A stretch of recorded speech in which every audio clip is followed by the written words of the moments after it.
Hello everyone, my name is Liz. Welcome to my channel.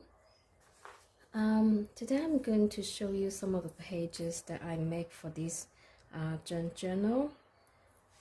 If you see some of my other video, you will see I already share how to make this.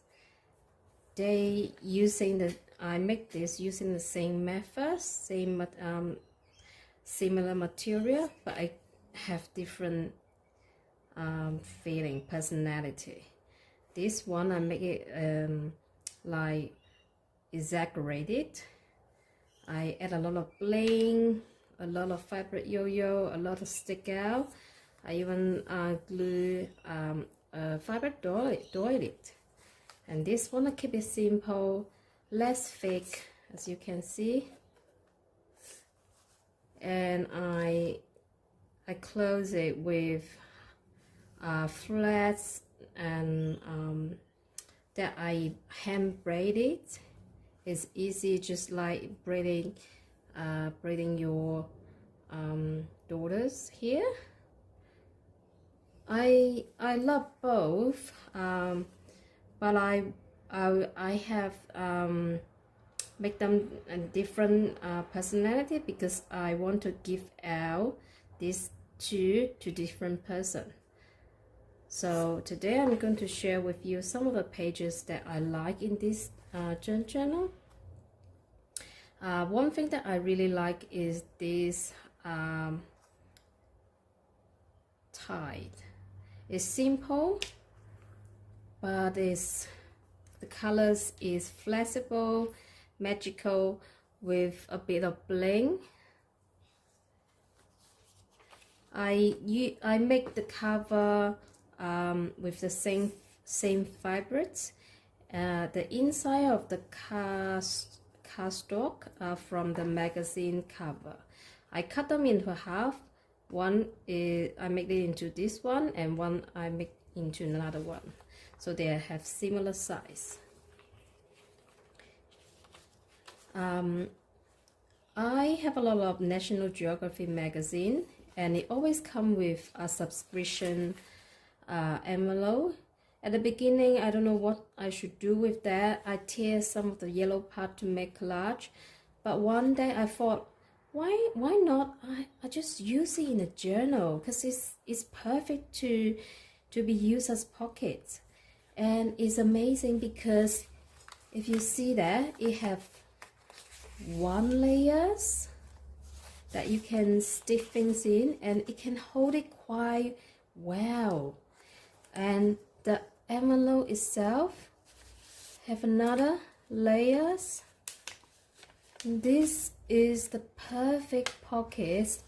You can hold on many stuff. So I start using this kind of envelopes into the journal. I don't even cover the words, because there's nothing wrong that people can see this is from National Geography, and people may get inspiration to use this similar envelope, subscription envelope. Yeah, this is a simple collage that I want to share with you. You can use the same way to collage on a piece of paper to make in a tabs or bookmarks or whatever you like. What you need is a piece of old books. You tear it from the whatever book that you got. You can age the edges or not, doesn't matter. You can cut things from magazine, like teacups, teapots, wine bottle, anything that look like a vessel. And then you can add a bit things like that. You don't need to add this. You can add a rainbow. You can add maybe a fish. You can add a lot of things from the dribbling thing. And this is fun and easy, and I hope you like the idea.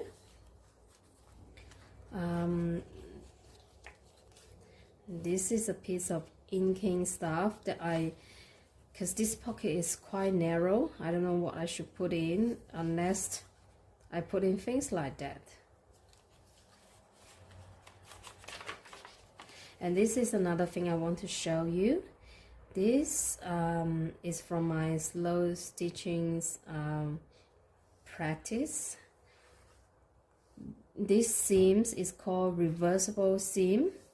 Is widely used in Korean crafting, hand sewing crafting.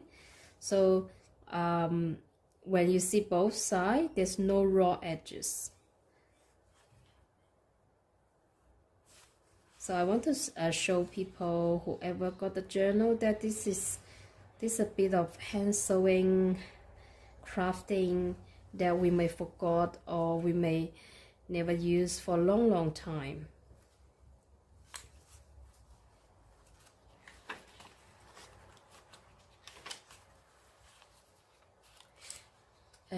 This is another page that I really like. It's also very simple idea. When I stitch the pages, one side with magazine paper, one side with maybe shopping bag or A4 paper, whatever backing papers, I sew the edges, and when I sew it, I like to add the little sequins, and yeah, I just love the bling. Forgive me if I love the bling. Everyone like it, or even my children like it.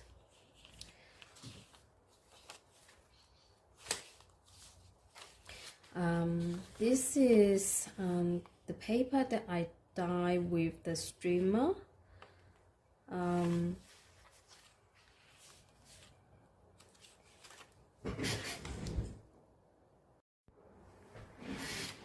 These pages I dyed it with this crafting, what's it called? Streamer? I don't know. It's my daughter's crafting material. I just lay this between the paper, and then add a bit of warm water so the dye will seep through, and I just let it dry under the sun for a couple of days. It's easy, and then add a bit of character to the paper. This is another the pieces I do when I slow stitches. I stitch on a piece of wool blankets, I guess.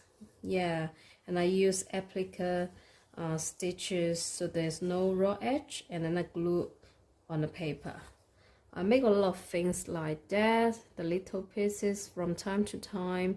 It takes maybe 10-15 minutes every time I do that. You can do it raw edges or no raw edges, add a lot of beads or blings, and yeah, it's very meditative, and I can use it in a journal. It's quite enjoyable practice. If paper that is a bit too wide, I like to fold it in because I don't want to waste this part. But when I fold it in, if I don't use a pocket, I will add things like that. You can probably write it on like 10 things that I like, or a mini cooking recipe.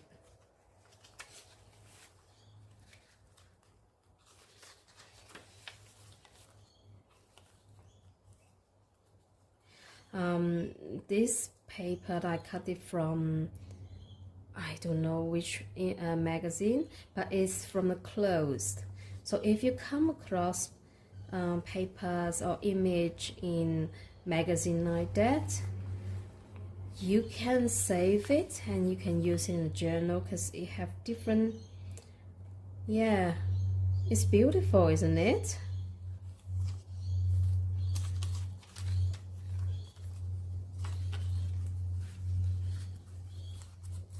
Paper and netting ruffled.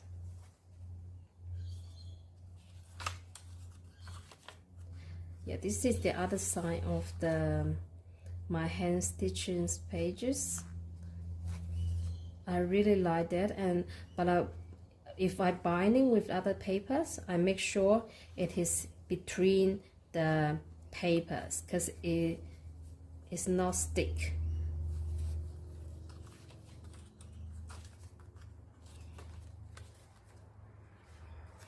Yeah, see the envelope from National Geography. This is from the Christmas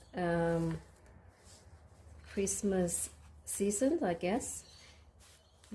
One pocket with paper of cards, and two pockets for putting tabs. They are just so perfect. You don't need any folding or cutting or cover ups. Okay, that's it. I hope you enjoyed it. If you want to see more of that, let me know. I'm sure I will explain better.